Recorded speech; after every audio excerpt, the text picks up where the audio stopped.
अगर हम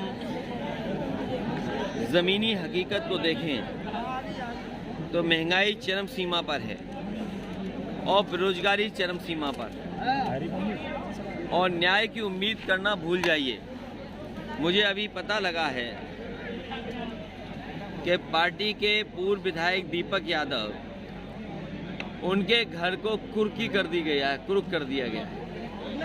पहले तो झूठे मुकदमे लगाए, पहले झूठा मुकदमा लगाया और उसके बाद उनके साथ ये अन्याय, ये पॉलिटिकल पार्टी के लीडर के साथ अन्याय इस तरह का करना, और अधिकारी दबाव में काम कर रहे हैं। ये सरकार को समझना चाहिए कि अगर झूठा फंसा करके कार्रवाई की जाएगी तो समय आने पर भारतीय जनता पार्टी के लोग भी इसी तरह इसी चक्र में फंस जाएंगे। जो अधिकारी आज समाजवादी पार्टी को परेशान कर रहे हैं, कल हो सकता है भारतीय जनता पार्टी को वही अधिकारी परेशान करें। इसलिए अधिकारियों से ये काम लेना सरकार को बंद करना चाहिए, झूठा फंसाना बंद करना चाहिए। और ये दिखाना चाहते हैं कि विपक्ष कुछ नहीं है। ये कार्रवाई इसलिए हो रही है कि विपक्ष कुछ नहीं है। विपक्ष अगर आवाज़ उठाएगा तो आवाज़ और दबा दी जाएगी। ये न भूलें कि सरकार हमेशा के लिए नहीं होती है, विपक्ष हमेशा के लिए होता है। सत्ता में कुर्सी हमेशा नहीं मिली रहती है, समय आता है कुर्सी बदलती भी है, क्योंकि उन्हें महंगाई का जवाब नहीं देना है, बेरोजगारी का जवाब देना नहीं है। किसी घर परिवार में आप चले जाएं, हर घर परिवार में एक उनका बेटा या बेटी बेरोजगार बैठी है। पढ़ लिख करके डिग्री हासिल कर ली, लेकिन सरकार ने आज तक उन्हें नौकरी नहीं दी। पेगासस की बात कर लें, नोटबंदी की बात कर लें, नोटबंदी की बात कर लें, वहीं लगातार 100 से अधिक लोग मरे थे कोविड में। सुप्रीम कोर्ट चिल्ला चिल्ला के मर गया था, मुआवजा दीजिए, लेकिन सब जो ये बॉडी है बिल्कुल सुप्रीम कोर्ट के फैसले के बाद नोटबंदी पे कोई टिप्पणी नहीं कर सकता है, लेकिन नोटबंदी सरकार को स्वीकार करना पड़ेगा। हो सकता है कोर्ट में वो बातें न रखी गई हों, दुनिया में हमें बताओ कारखाना देख सकता है। तो इन्होंने सबसे पहले झाड़ू उठाया, और जो डीजल पेट्रोल आप खरीदते हैं, आप पता कर लेना 2% इसमें सेस कटता है कूड़ा को हटाने के लिए, 2% स्वच्छ भारत के लिए सेस कटता है। बताओ कहीं कूड़ा हटाओ तो बताओ। और नालियां सीधी नदी में जा रही हैं, न केवल आपके मैनपुरी में जा रही है, पूरे उत्तर प्रदेश में हर शहर की नदी में ही नाले जा रहे हैं सीधे सीधे। ये जो काली नदी बह रही है, कहां से चली है? बिल्कुल वहां से मुजफ्फरनगर से, और चलते चलते चलते इतनी गंदगी, इतना इसमें नाले जुड़े हैं कि उसका रंग ही काला हो गया है, और जाकर के कन्नौज में गंगा से मिल जाती है काली नदी। अभी तक काली नदी नहीं साफ कर पाई, और अगर काली नदी नहीं साफ कर पाई बीजेपी वाले तो होंगे आपके इस समाज के लोगों को वो बार बार पूछ रहा है। हो सकता है पत्रकार साथी यही हो या इनके सहयोगी रहे हों। अच्छा, ये काला चश्मे के बगल में बैठते हैं। इनका एक मैंने डिजिटल प्लेटफॉर्म पे इंटरव्यू देखा, वो गांव मुझे याद नहीं है, शायद जानते होंगे, जीटी रोड पे जो गांव है, याद है कि नहीं है? द्वारकापुर नहीं, द्वारकापुर द्वारकापुर से रिश्ता कोई आज है हमारा? द्वारका से कब का रिश्ता है हम लोगों का? तो मुझे याद है, मुझे ये नहीं पता था कि इन्हीं पत्रकार ने वो वीडियो बनाया था। तो जब मैंने वो वीडियो देखा तो मुझे लगा ये बातचीत पत्रकार की और आम वोटर की है, तो कहीं न कहीं वोटर सच बोल रहा है। हिसाब किताब लगाते थे कि पार्टी इतने वोट से जीत जाएगी, और जो दूसरे दल के आधे मन के लोग थे वो कहते थे देख लेना इस बार पार्टी पीछे रह जाएगी। कई चैनल के लोग जो अखबार और टीवी में खबरें दिखा रहे थे मैनपुरी से, तो अलग अलग तरह की खबरें सुनाई दे रही थी। मुझे याद है एक बहुत प्रतिष्ठित चैनल है उसका डिजिटल प्लेटफॉर्म पे कुछ जीटी रोड का इंटरव्यू मैं सुन रहा था। ये 4 लेन सड़क पर उसके एक बुजुर्ग थे, कुछ और लोग थे, और वो जानबूझ करके आपके समाज के लोगों से कुरेदना चाहता था, जो पत्रकार था, कि आखिरकार वो समाज के लोग क्या जवाब देंगे। मुझे लगता है परिणाम देख करके जो उन्होंने कैमरे के सामने बोला था वो सच नहीं है, जो मशीन के माध्यम से परिणाम निकला है वो सच है।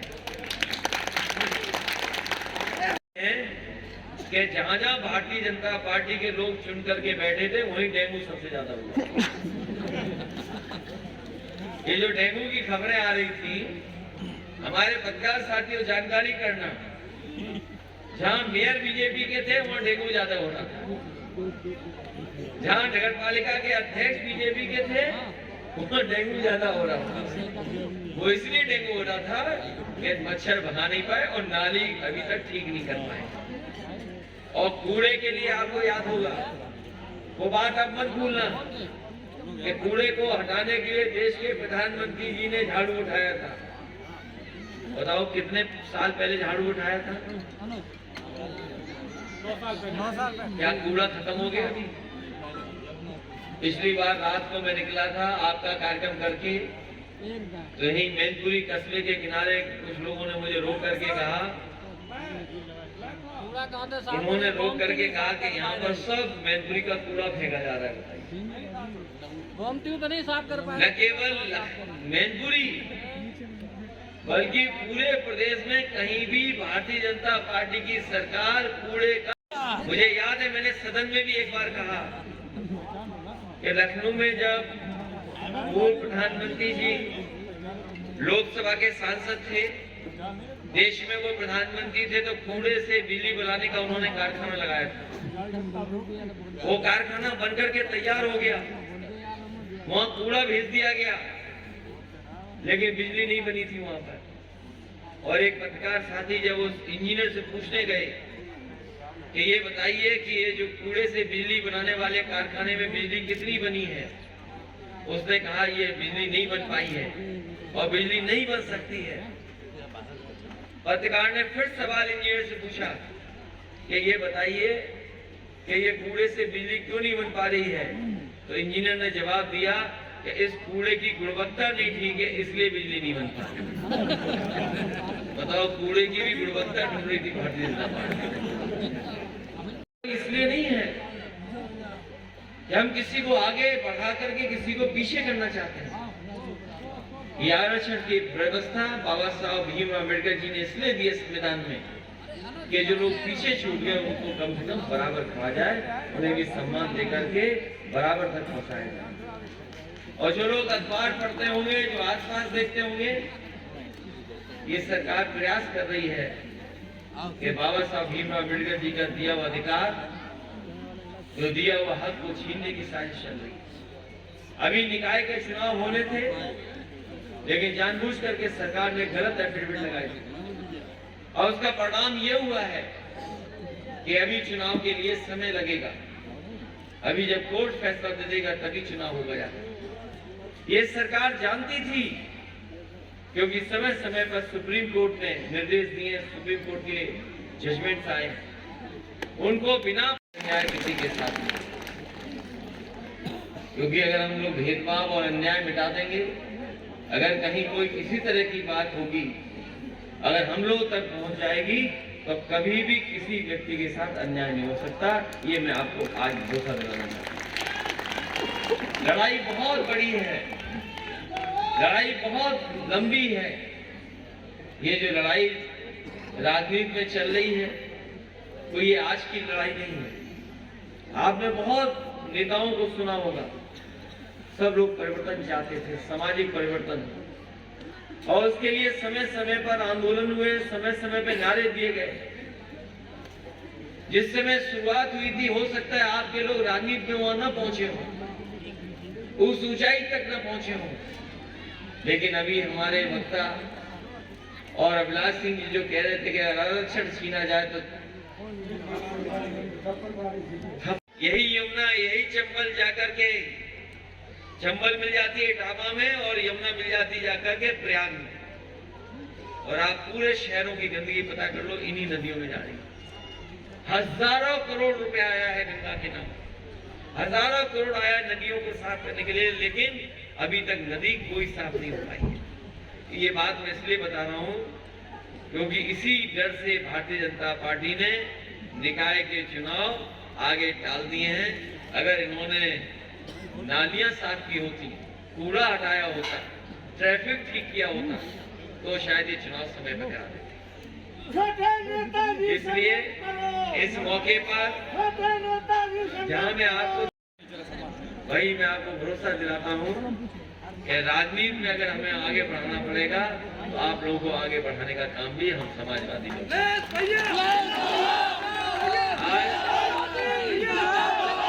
कल से कम सर्दी है,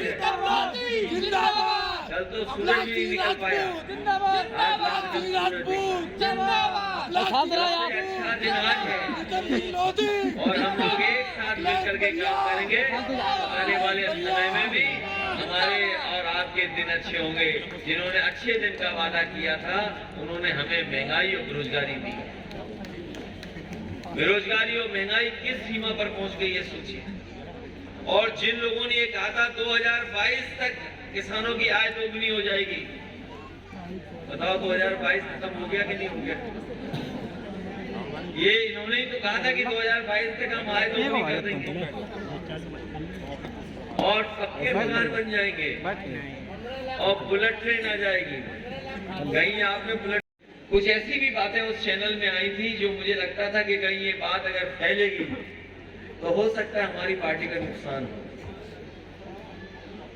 इन्होंने बहुत कुरेदा उससे और कई तरह की बातें कही। वहां जो बुजुर्ग थे उन्होंने ये भी कहा कि कुछ लोग हैं पड़ोसी गांव के जो हमें परेशान करते हैं।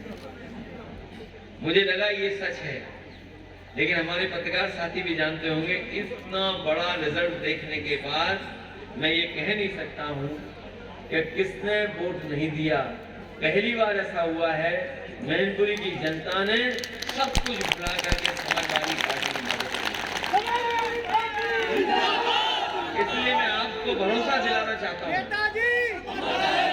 इसलिए मैं आप सबसे भरोसा ये दिलाना चाहता हूँ कि अगर आपने सबने मिलकर के वोट दिया है और इतनी बड़ी जीत दिलाई है तो आपके साथ कभी भी किसी वादे आप लोगों को याद रखने पड़ेंगे। इन्होंने जो वादे किए थे हर वादा इनका जुमला निकला, हर बात इनकी मैनिफेस्टो में झूठ है। और ये भारतीय जनता पार्टी के लोग जनता से वादा करने के बाद हर वादा भूल जाते हैं। इन्होंने जो अपना घोषणा पत्र बनाया सरकार बनने के बाद इन्होंने डस्टबिन में फेंक दिया और दोबारा देखा नहीं घोषणा पत्र। इसीलिए आज महंगाई है, बेरोजगारी है और कुछ लोगों को इतना पैसा कमा रहे, इतना पैसा कमा रहे हैं जिसकी आप कल्पना नहीं कर सकते। दुनिया में एक व्यक्ति अगर अमीर हो जाएगा उससे हमारा देश का भला नहीं होगा। देश का भला तब होगा जब हमारा किसान खुशहाल होगा, किसान की आमदनी बढ़ेगी, उसको लाभकारी मूल्य मिलेगा, तब हमारा किसान खुशहाल होगा। एक उद्योगपति के लिए सब सुविधाएं, लेकिन जो सुविधाएं हमारे किसान और गरीब को मिलनी चाहिए वो नहीं मिल पा रही है। डीजल पेट्रोल से लेकर के हर जरूरत की चीज महंगी हो गई और आरक्षण भेदभाव के साथ किया गया। उसका परिणाम हुआ कि आज सरकार को चुनाव टालना पड़ा और सरकार चुनाव इसलिए टाल रही है क्योंकि मैनपुरी के चुनाव के बाद वो जनता को फेस नहीं करना चाहती। ऐसा मैनपुरी का परिणाम आया है कि निकाय चुनाव सरकार फेस नहीं करना चाहती है और इसलिए नहीं फेस करना चाहती है क्योंकि जितने भी हमारे कस्बे हैं, अगर हम पूरे प्रदेश के कस्बे देखें, बड़े शहर देखें, महानगर देखें, ज्यादातर बीजेपी का कब्जा है। और बीजेपी का कब्जा कोई एक बार नहीं हुआ है, कई बार उनका कब्जा रहा है, कई बार उनके अध्यक्ष बने हैं। और आज सबसे ज्यादा व्यवस्था खराब अगर कहीं है तो शहरों में। अगर आप शहर में चले जाएं तो जाम लग जाएगा, आप सड़कों से नहीं निकल सकते। शहरों में इतनी गंदगी है जिसकी आप कल्पना नहीं कर सकते। बहुत बहुत आभार प्रकट करता हूँ ऐतिहासिक जीत दिलाने के लिए। हालांकि जब चुनाव शुरू हुआ और नेताजी के ना रहने पर चुनाव हो रहा था। जहां कहीं भी जगह जगह हम लोग जा रहे थे, वहां नेताजी के समर्थक लोग मिल रहे थे। और नेताजी ने जो काम किया था वो कई जगह पर याद दिलाया जा रहा था। कई ऐसे भी बुजुर्ग और परिवार के लोग मिले जिन्होंने बताया कि नेताजी के साथ उनके परिवार के सदस्य पढ़ते थे। और ऐसे भी लोग मिले कि जिन्होंने बताया कि नेताजी ने उन्हें पढ़ाया है। एक नेताजी का बहुत लंबा समय, एक बहुत लंबा काम आप लोगों के बीच में रहा, जिसकी वजह से बहुत सारे आपके लोग उनसे सीधे सीधे परिचित थे। जिस समय चुनाव चल रहा था, किसी को ये आभास नहीं था कि जनता का रुख क्या है पड़ना, और अगर पैदावार तैयार भी कर ले तो आखिरकार वो बेचने कहा जाए उसको कीमत कहाँ मिलेगी। इसलिए मैं आपसे कहना चाहता हूँ, लड़ाई हम लोग की लंबी है, लेकिन हम लोग मिल करके इस लड़ाई को जीतेंगे। अभी उपचुनाव जीता है, 24 भी जीतेंगे और 27 भी जीतेंगे। इन्हीं शब्दों के साथ आप सबका बहुत बहुत धन्यवाद।